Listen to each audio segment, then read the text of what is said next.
Bonjour et bienvenue dans l'émission Paroles de femmes. Nous sommes toujours avec Stéphanie Rieders, dernier jour avec nous sur le plateau de Paroles de femmes. Ouais. Ça passait vite, hein? Ça a passé vraiment vite. Ouais. C'était un pur bonheur, toujours. Vraiment, c'est très agréable, très agréable. Et je l'avais dit, je pense, quand tu étais venue la dernière fois, mais j'avais eu l'occasion de faire quelques événements avec Stéphanie. Et c'est une femme agréable sur l'estrade et en dehors de l'estrade. Et vraiment, c'était un vrai bonheur, un vrai plaisir de faire les émissions avec toi. C'est super parce qu'en plus du contenu qui nous a bénis, tu es extrêmement agréable, vraiment ultra dynamique. Et vous êtes super gentil. Et ça, moi, je trouve que c'est un beau compliment qu'on me dit. Moi, je trouve ça tellement important d'être ce que nous sommes sur l'estrade, que les gens puissent te reconnaître la même personne. Et là, je le prends, c'est un beau compliment. Oui, je prie que Dieu garde toujours ça. Que quand tu descends, tu ne deviens pas quelqu'un d'autre. C'est bon, ça va, papa. Non, ça serait mal me connaître quand même. Vraiment pas. Ouais. Et d'ailleurs, je l'ai dit en début de semaine, tu étais venue, tu avais fait toute une série dans Paroles de femmes, Ose, et on avait été bénis, donc vous pouvez aussi aller retrouver ces émissions. Et pour celles qui voudraient te suivre un peu ton actualité, là où tu es, là où tu vas, parce que tu voyages beaucoup, on peut aller sur ton site. Écoute, le site, en ce moment, il est en construction, mais d'ici environ un mois, tout neuf, tout beau, excellent. Nouvelles photos, blogs. Oui, c'est au stephanierieder.com, bien entendu. Et on va, à partir de septembre, j'ai une formation en ligne qui va débuter sur la science et la foi, que Prouve-moi que Dieu existe. Mais j'ai aussi des capsules qui vont s'appeler les défis de Stéphanie. Alors, à toutes les semaines, je vais lancer un défi aux femmes, très simple, c'est gratuit. Vous venez me voir sur le site et on va se lancer des défis. On va prendre des témoignages, comment on a relevé nos défis à tous les niveaux, émotionnels, spirituels, dans notre vie professionnelle. Donc, ça, c'est chouette. Et bien sûr, Espoir, le livre Espoir qui sort à la grande conférence de femmes qui aura lieu à Clermont-Ferrand. Les filles, si vous pouvez venir, je dis à toutes les femmes, si vous pouvez mettre cette date-là à l'agenda, 17-18 octobre, par la grâce de Dieu, après avoir vécu ces moments difficiles, cette période trouble qu'on a traversée, si c'est possible, alors je crois que nous, on travaille comme si l'événement avait eu lieu. Pour l'instant, on n'a aucune consigne qu'il n'y aura pas lieu. Donc, tout est en place, mais vous pouvez vous imaginer cette effervescence, ces joies-là de se retrouver. On attend plus de 2000 personnes. Il y a 2 ans, on était 1800 femmes. Donc, il va y avoir toute une équipe de louanges pour nous bénir, des prédicatrices, je vais être là. Mais il va y avoir Andy Andrew de New York, Maria Durso aussi de New York. Je les ai entendues. Elles étaient là à Conférence Brille aussi. Et elles sont fantastiques. Donc, ça va être des femmes d'impact, des communicatrices extraordinaires. Donc, ça va être trop chouette. En 2020, tu n'auras pas chômé. Hein. Tu auras été... Non, en 2020, je n'aurais pas chômé. Mais vraiment, je suis tellement contente. Je suis tellement contente que Dieu ouvre ces belles portes. Il y a le bonheur de prendre un peu de sagesse avec le temps, de recul. Et je pense que j'appréciais. Mais j'apprécie encore plus ce que Dieu fait dans ma vie. Et c'est encore mon plus grand rêve quand je vois des vies de femmes et d'hommes aussi recevoir la parole de Dieu. Et cette année, je te dirais, moi, je me considère un ministère plus comme d'encouragement, vraiment, leadership, encouragement, tout ça. Mais j'ai osé, vous allez me dire, tu vas dire c'est drôle, mais quand même faire des appels au salut. Et j'ai vu des âmes, parce qu'il y a des évangélistes, tu vois, moi, comme je disais, c'est plus un peu encouragement, mais le Seigneur m'a dit, ose. Et j'ai vu cette année des âmes venir à Christ. Déjà, dans des conférences de femmes où tu dis, la plupart sont chrétiennes, mais certaines emmenaient leurs amis, leurs copines. Et ça, c'est ma plus grande joie. Dans les églises aussi, de faire un appel au salut, voir des hommes sauvés. Ah, merci. Donc, stephanierieder.com, vous allez suivre toute l'actualité de Stéphanie, voir où elle va. Si elle va dans votre région, peut-être ne la manquez surtout pas. Et puis, comme vous l'avez vu, il y a des conférences, il y a aussi un livre, il y a des capsules, il y a toute une série de cours aussi qui sont en préparation. Alors, on ne veut pas manquer ça. Et Nadine, on ne manquera pas ça aussi probablement dans Bonjour chez vous.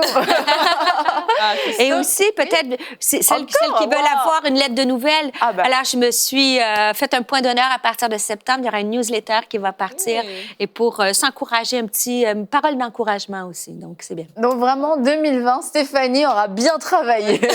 Vraiment. Et aussi, j'ai eu le privilège de faire un voyage missionnaire à Manille. J'étais à Manille, dans des slums, vraiment des bidonvilles à Manille et à Cebu.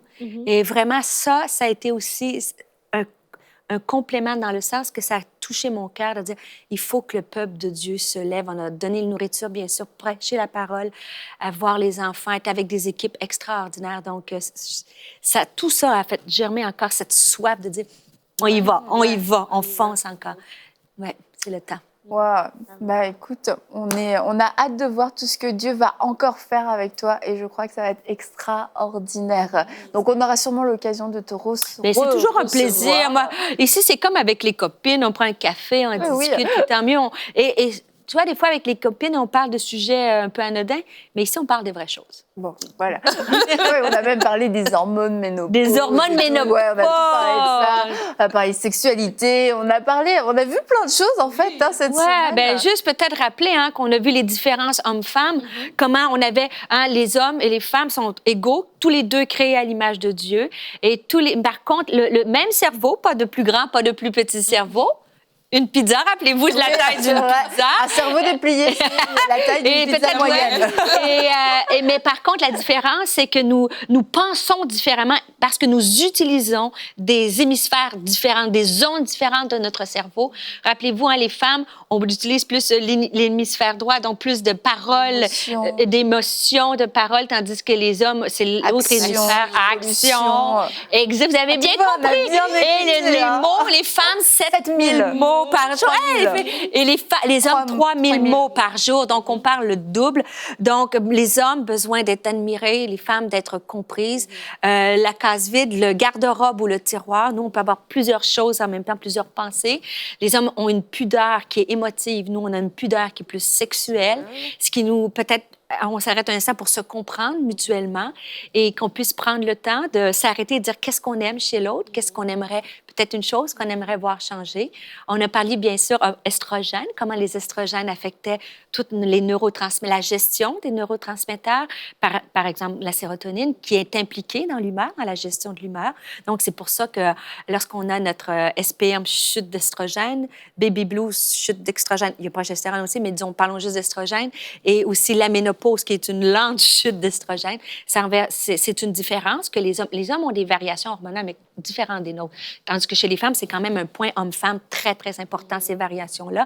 Donc, de ne pas tomber dans ces pièges-là, aller consulter si on a besoin. Après ça, on a parlé de nos émotions. Faire sonde-moi, ô Dieu, quelle émotion je tombe dans, quelle émotion que je dois te remettre? Est-ce que je suis... Tu sais, prendre le temps, j'ai dit, c'est pas parce qu'on s'évalue et qu'on trouve des choses négatives qu'on est une personne négative. Rappelez-vous, c'est ceux qui portent du fruit que Jésus va émonder afin de porter plus de fruits. Donc, faire l'inventaire de nos émotions, ce qu'on aime, ce qu'on n'aime pas, mais ça aussi, ça nous aide à porter plus de fruits. Et n'oubliez pas, être différente, ma mamie, être différente à toutes les saisons de notre vie. Et on a toujours une place pour ressembler plus à Jésus-Christ. Ben dis donc, on a vu tout ça cette semaine. On a vu tout ça cette semaine, quand même. On n'a pas chômé, une interrogation. Moi, j'ai dû dépasser... Je pense que j'aurais une meilleure note que toi. J'ai dû dépasser mes 7000 mots, moi, cette semaine. Ça, c'est sûr, par jour. C'est bien. Du coup, ton mari dira, mais tu n'as plus rien à me dire ce soir. Il va dire, retourne, la parole de femme. Comme ça, tu parles moins quand tu reviendras.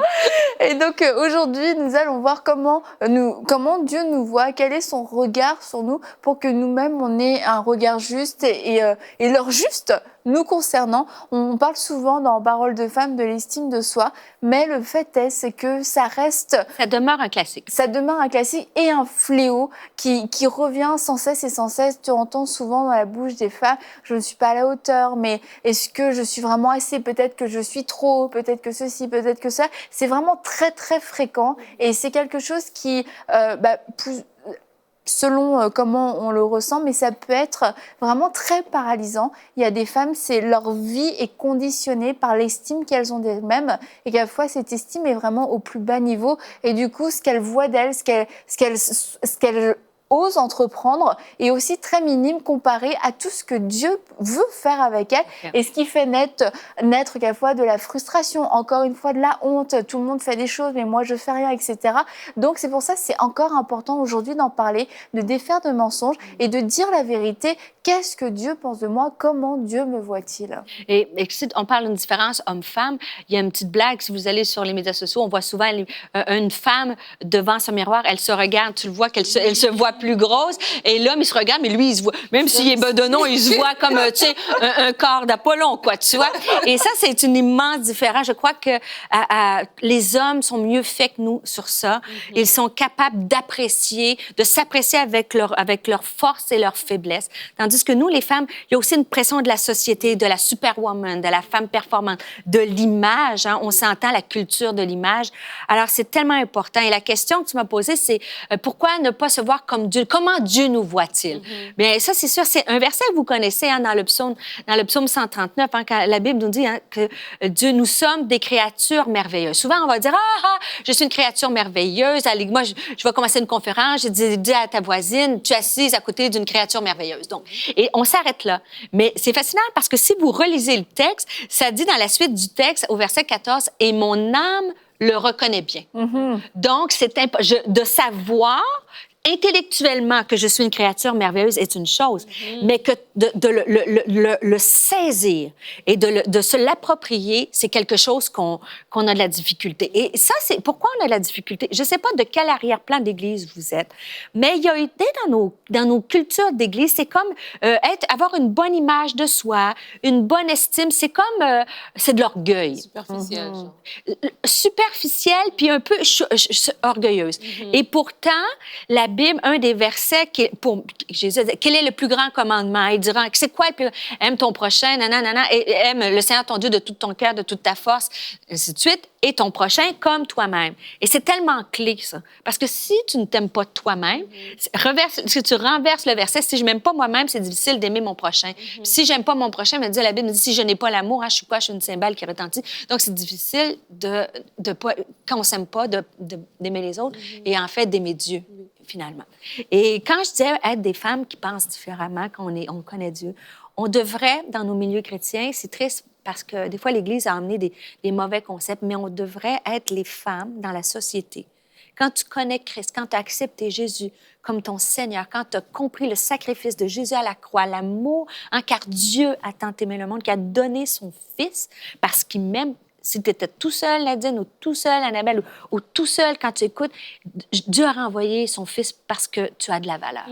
Alors, à chaque fois que tu dis que tu n'as pas de valeur ou que tu te dénigres, et ça a l'air un classique, mais on le fait tous, hein, devant la glace, ou quand on a dit une parole, je suis stupide, je suis sotte, je suis... Toutes ces phrases-là que vous connaissez, je suis grosse, je suis... Bon. Et à chaque fois que je me dévalorise, inconsciemment, pas consciemment, parce que c'est comme si tu dis à Dieu, hey, ton Fils n'en valait pas la peine. Parce que pour Dieu, en fait, quand on dit estime de soi, estimer quelque chose, c'est donner du prix. Quel prix vaut cette chose? On sait qu'une voiture de luxe, mettez n'importe quel Lamborghini, n'importe quel nom, c'est un prix plus cher qu'une voiture qui est standard, tu vois, ou une Toyota de base. Donc, le prix, l'estime que tu fais va avec un peu l'importance de la chose. Est-ce qu'il y a quelque chose de plus important que la vie du Fils de Dieu? Et cette vie-là, elle vaut ta vie à toi.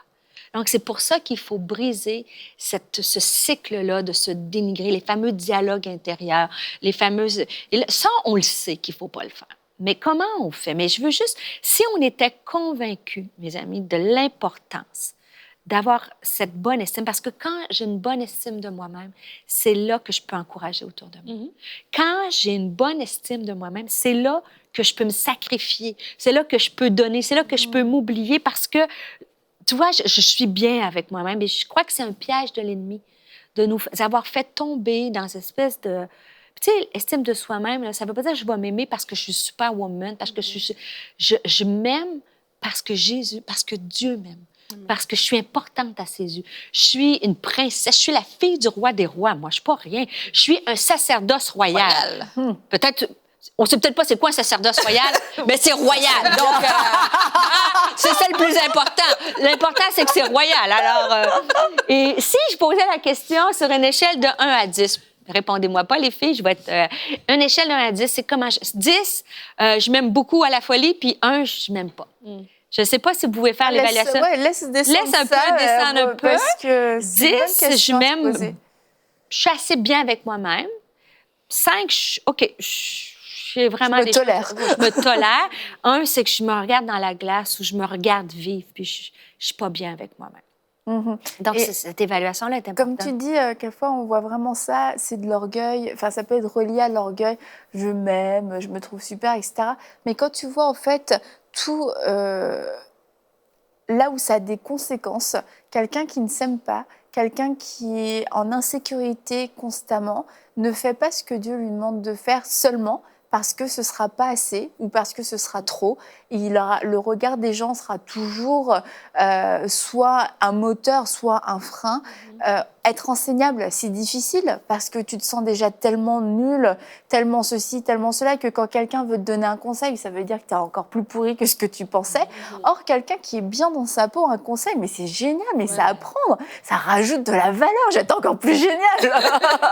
et en fait, on passe à côté de plein de bénédictions. C'est pas juste le fait de dire « Ah, je m'aime, je suis bien avec moi », c'est de dire « Mais à côté de quoi est-ce que je passe quand je n'arrive pas, quand je n'ai pas cette force, en fait, de pouvoir accepter ce qui vient de l'extérieur, que ce soit une critique, que ce soit un conseil, que ce soit quelquefois même un compliment, même des personnes. Il y a des personnes, on ne veut pas qu'elles rentrent dans notre vie parce qu'elles sont elles vont être trop bien, peut-être qu'elles vont nous faire de l'ombre, peut-être qu'à cause d'elles, on va moins m'aimer, et puis, je pense à un département d'église. Quelquefois, tu ne veux pas que quelqu'un de mieux, de plus capable que toi rentre, parce que tu penses juste à toi, tes insécurités, mais est-ce que tu es en train de penser réellement à l'Église, au ministère, au royaume de Dieu? Qu'est-ce qui serait le plus profitable? Peut-être qu'avec cette personne, grâce à cette personne, je ne sais pas, on va parler des médias, grâce à cette personne, peut-être qu'on va toucher 10 fois plus de personnes.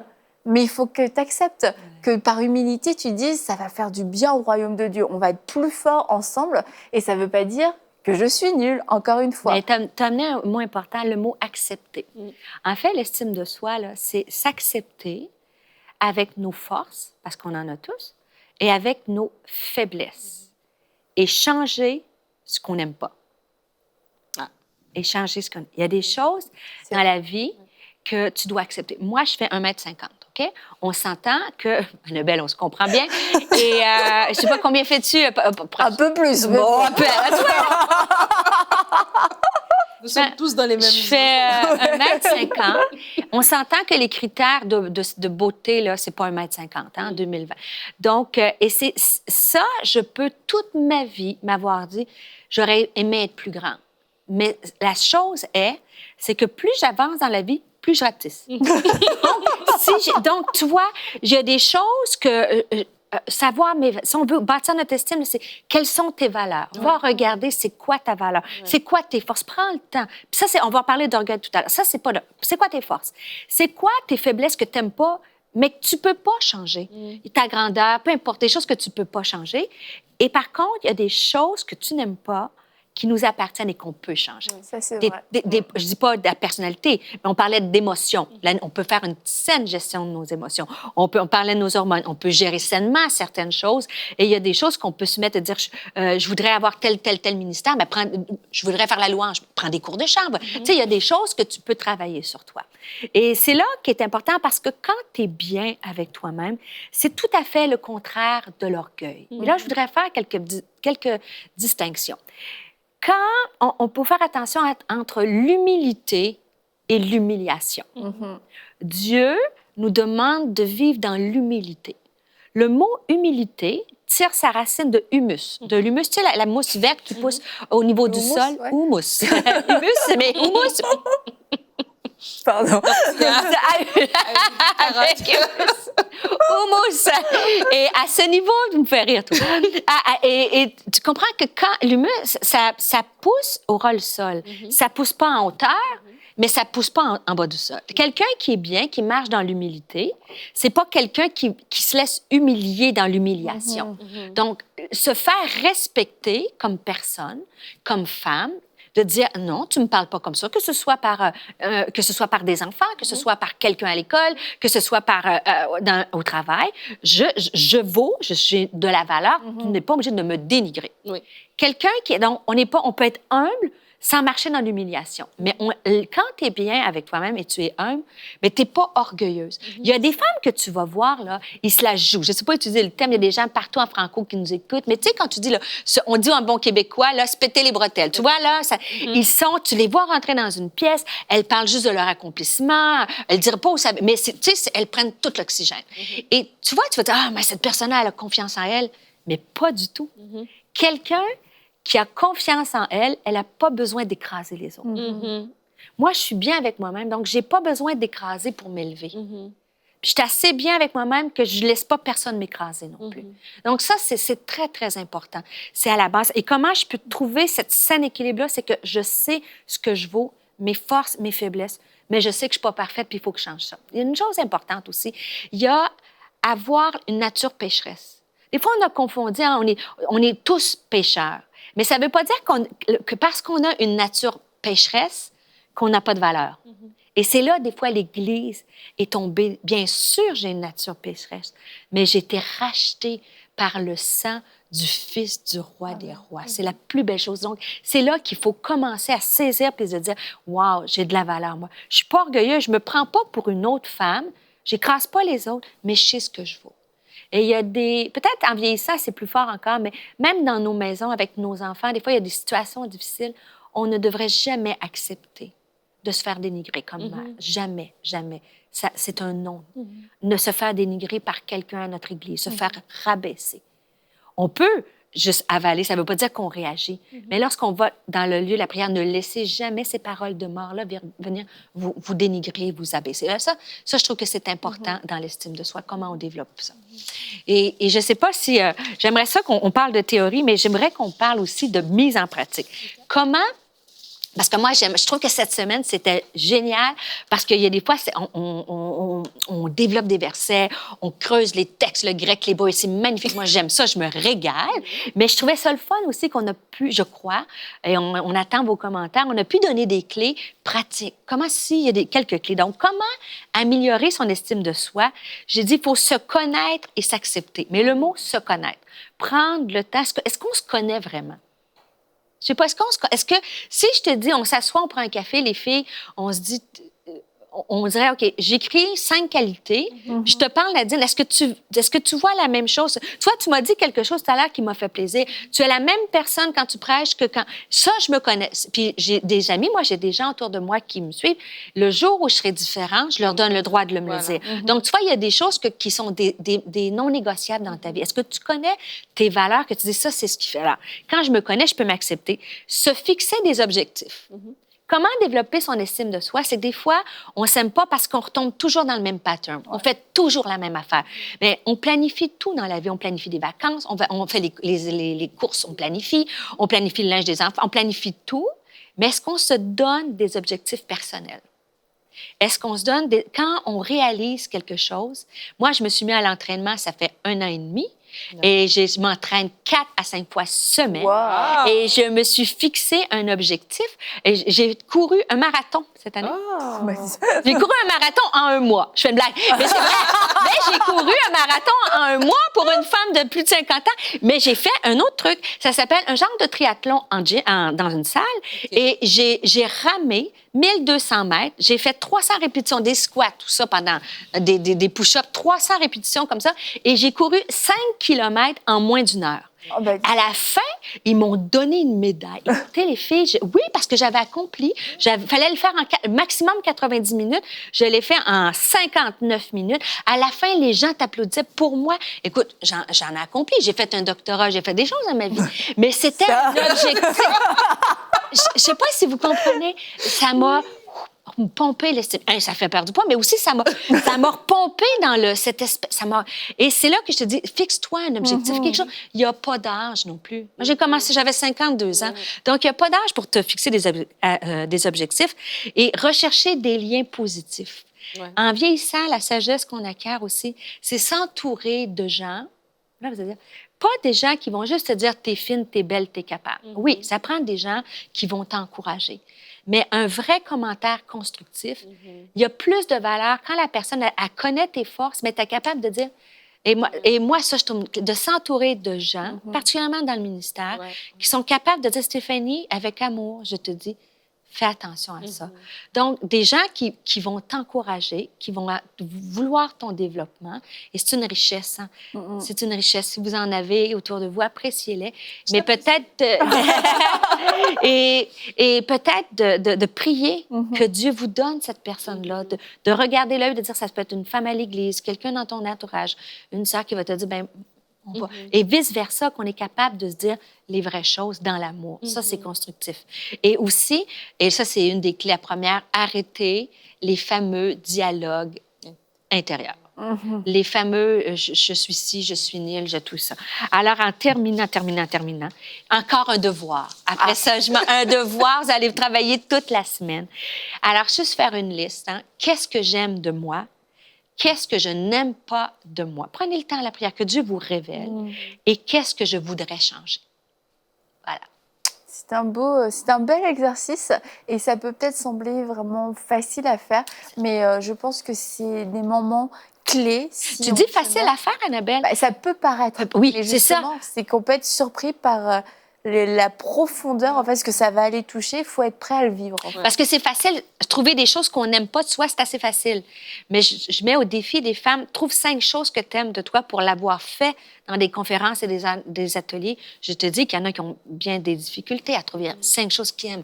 Pas juste physique, on parle de caractère, de notre personnalité. Là.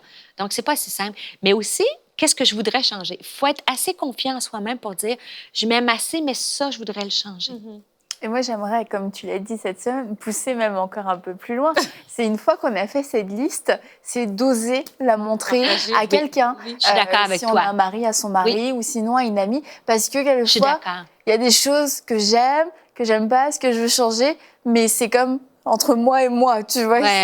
C'est comme on le chuchote, mais à un moment donné, si vraiment on veut assumer ces choses qu'on aime et ces choses qu'on veut changer, il faut être capable aussi de les confronter. Oui, mais aussi d'avoir le regard de quelqu'un d'autre. Des fois, pour l'avoir fait avec des copines, elle m'a dit telle chose. Mais je m'étais jamais perçue comme ça.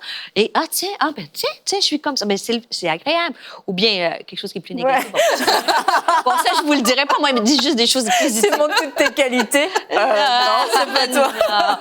Plein de défauts à changer, mais c'est exact. C'est comme ça qu'on avance et qu'on est différentes. Hein? On est des femmes différentes. Bah, écoute, Stéphanie, on arrive vraiment à la fin de cette semaine. Est-ce que, encore une fois, on va terminer en priant parce que les femmes ont reçu beaucoup aujourd'hui et je crois que le Saint-Esprit est à l'œuvre dans les cœurs et je pense que nous pouvons les bénir, les encourager et les soutenir dans la prière. Amen. Seigneur, je te remercie pour Annabelle, Nadine. Merci pour ces femmes inspirantes. Je te prie pour chaque femme aussi qui sont inspirantes, qui sont derrière leur écran en ce moment. Seigneur, toute cette semaine, que ce soit au niveau de la communication, que ce soit au niveau des changements hormonaux, que ce soit au niveau des émotions, que ce soit de l'estime de soi. Seigneur, je te prie que tu viennes impacter les cœurs. Tu dis dans ta parole que ta parole ne revient jamais sans avoir fait son effet. Alors, aujourd'hui, je te donne ces pains et ces poissons, alors que tu vas les prendre, Seigneur, tu vas les distribuer pour nourrir des femmes, des hommes qui en ont besoin, Seigneur. Je te prie que ton Saint-Esprit vienne percuter les âmes. Je te prie pour des changements. Je te prie, Seigneur, pour des guérisons. Je te prie pour des libérations. Je te prie que tu t'élèves un peuple de femmes, une armée de femmes, de messagères épanouies, unies ensemble, solidaires. Des femmes qui vont avoir été restaurées, des femmes guéries qui vont aller guérir d'autres femmes. Alors, si quelqu'un en ce moment, a besoin de la puissance du Saint-Esprit. Je te prie, Saint-Esprit, Paraclétos, viens souffler, consoler, édifier, fortifier, Seigneur, dans le nom de Jésus. Seigneur, nous n'avons aucun pouvoir en nous-mêmes, mais toi, tu es le Dieu de toute possibilité. Tu es le Dieu qui crée à partir de rien. Tu es le Dieu créateur de tout cet univers, mais tu es le Dieu qui nous connaît, qui nous a formés. Et tu as fait de nous de magnifiques créatures, des princesses et un sacerdoce royal. Alors je te dis merci, mon Dieu. Amen. Amen.